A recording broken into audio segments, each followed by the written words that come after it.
Pahayag ni Zainab bakit at tinarayan si Carla. Viral.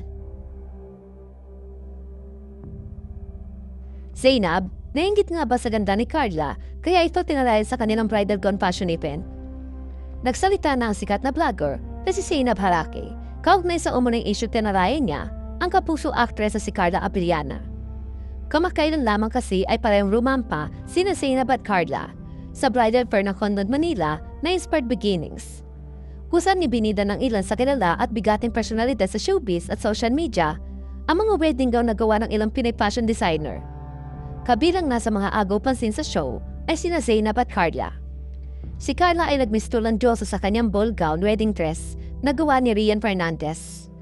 Habang si Zainab ay agaw attention din sa kanyang wedding gown na gawa naman ni Vitan.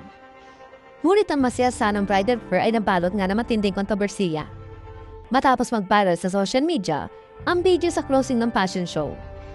Kusan may kitang nasa harap si Carla katabi si Maris Racal habang nasa likod naman nila si Zainab. Hindi nga nakaligtas sa netizen ang tila mataray na ekspresyon ni Zainab na parang galit siya, kumpara sa ibang models na nakismile at maaliwala sa mukha.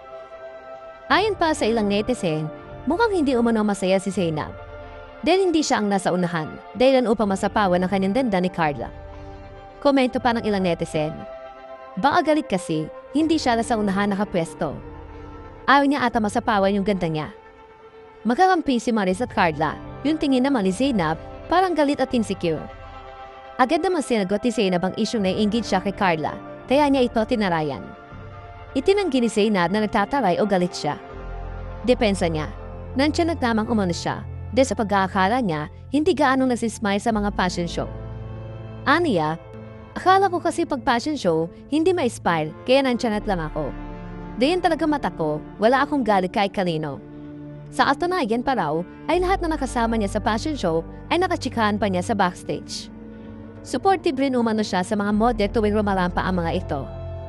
Gate niya, lahat yan sila nakachikahan ko sa backstage at swear to God, super supportive ko at ararampa sila. Sumisigaw ako to cheer everyone that I know. Inayos ko yung gown kasi nagkakaipitan na talaga ng gown.